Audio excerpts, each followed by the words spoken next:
In dieser Folge machen wir die Erfahrung, dass gerade die scheinbar entspannten und spaßigen Sessions oft die sind, die richtig gefährlich werden können. Herzlich willkommen, Freunde, auf meinem Kanal, auf dem wir zusammen surfen gehen. Ich nehme euch wieder mit.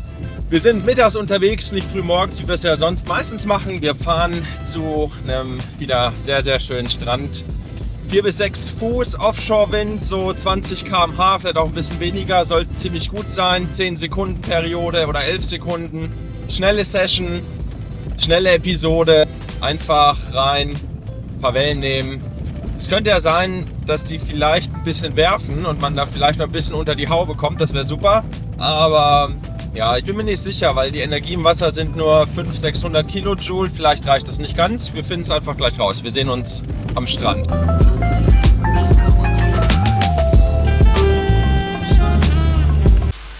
Freunde, mit dabei ist natürlich heute meine Schwester, die hier mal auf einen ehrwürdigen Besuch vorbeigekommen ist. Wir werden jetzt zusammen schön ein paar Wellen snacken gehen. Viel kann man von hier nicht sehen, aber wir sehen uns dann gleich im Wasser. Ne? Das ist natürlich genau der richtige Stoke, den es braucht, um so eine Session zu starten. Perfektes Wetter, endlich auch mal ein bisschen die Wärme von der Mittagssonne abbekommen beim Surfen. Richtig cleane Bedingungen, aber deutlich kleiner als vorhergesagt. Wir hatten eigentlich 4 bis 6 Fuß angesagt. Es waren, wenn überhaupt, die Hälfte, also 2 bis 3 Fuß, auch weniger Energie. Und die Wellen waren meistens Closeouts auf recht flache Sandbänke. Ihr seht's, direkt hüfthohes Wasser nach dem Sturz.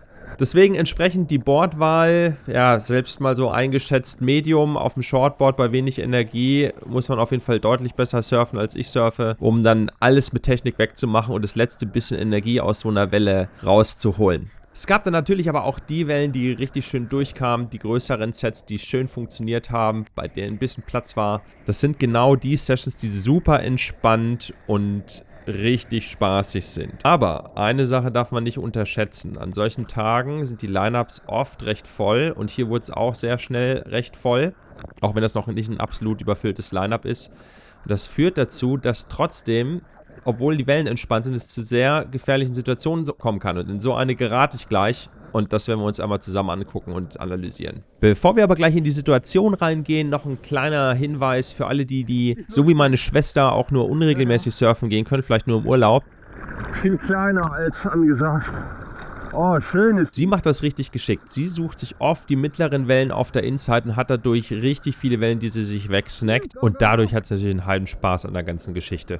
Jetzt aber rein in die gefährliche Situation, die aus dem Nichts entstanden ist. Ich sehe ein schönes Set, paddel an, sehe vor mir links schon jemanden, der anpaddelt, rufe ihn noch zurück, er schmeißt sein Brett und das trifft mich fast am Kopf, verfehlt mich nur haarscharf. Sicherlich keine Absicht, hat sich auch entschuldigt, aber daraus kann man richtig gut was lernen.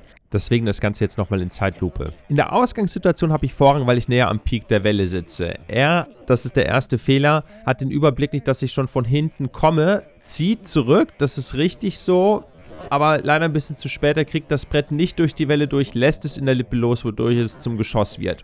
Mein Anteil an der ganzen Situation ist natürlich, dass ich schon hätte ahnen können, dass das in die Hose geht und nicht stur den Bottom-Turn dann noch hätte fertig fahren müssen. Wenn ich einfach gerade gefahren wäre, wäre das Ganze weitaus weniger gefährlich für mich gewesen. Das Potenzial ist natürlich immer da, wenn viele Leute im Wasser sind und dann, wenn die Bedingungen sehr, sehr benutzerfreundlich sind oft eben auch viele Surfer im Wasser, die es gerade lernen, für die es dann noch nicht ganz so leicht ist, den kompletten Überblick zu haben. Und wenn man dann vielleicht schon erfahrener Surfer ist, sollte man das immer einkalkulieren und braucht dann auch nicht sauer sein, sondern am Ende geht es darum, dass alle sicher sind, alle Spaß haben. Wie seht ihr das? Ja, lasst es mich mal in den Kommentaren wissen. Hattet ihr schon so eine Situation? Wie geht ihr damit um? Wie versucht ihr zu verhindern, dass es zu solchen Situationen kommt? Und ja, seid ihr vielleicht sogar schon mal verletzt worden?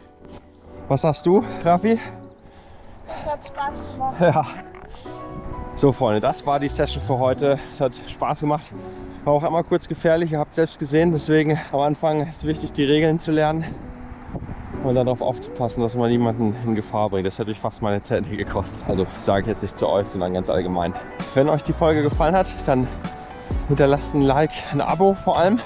Das heißt, ordentlich mal den Abonnieren-Button verprügeln. Und dann geht's vorwärts. Juhu.